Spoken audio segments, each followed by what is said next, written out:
Бул дүкөндө көптөгөн зер буюмдар сатылат. Мисалга келтирсек, 10 жыл мурун алынып келинген бул сөйкө шакекти атасак болот. Ал эми бул башымдагы зер буюм 19-кылымдарга таандык.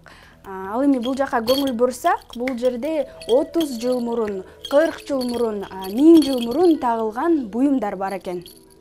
Александр Камышев 1992 жылдан бери эски буюм тайымдар боюнча серепчи. Ошол эле учурда сатып да эмгектенет. Бүгүнкү күндө зер буюмдарды чогултуу менен алектенет. Украшения всегда являлись... Кайсы жыл, кайсы кылым болбосун, зер буюмдар, айымдардын, бийкечтердин атрибуттары болуп саналат. Мурдагы доордо, тактап айтканда палеолит, неолит доорунан бери эле сөйкө шакек тагынып келишкен.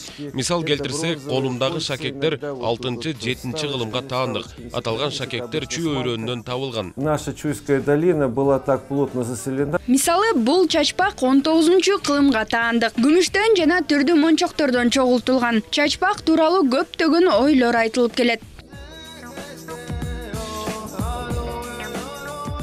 И вот существует легенда такая интересная. Чачпакты эмнеге тагынган деген суроого түрдүү ойлорду айтып жүрүшөт. Биринчисин айтсам, аялдарга чач аркылуу жаман энергия өтөт деп. Ошол терс энергияны жолотпоо үчүн тагынышкан. Бир четинен аялдар өзүнүн байлыгын чачка байлап жүрүшкөн жана тулку бойду түз алып жүрүүгө жардам берген деп айтылып келет. А второе такое более практичное. 10 жыл, 20 жыл, 100 жыл өтөбү өзүнүн баалуулугун жоготпой келген коралл ташынан жасалган сейрек кездешчү бул зер буюмдардын көбүн ушул жерден көрүүгө мүмкүн.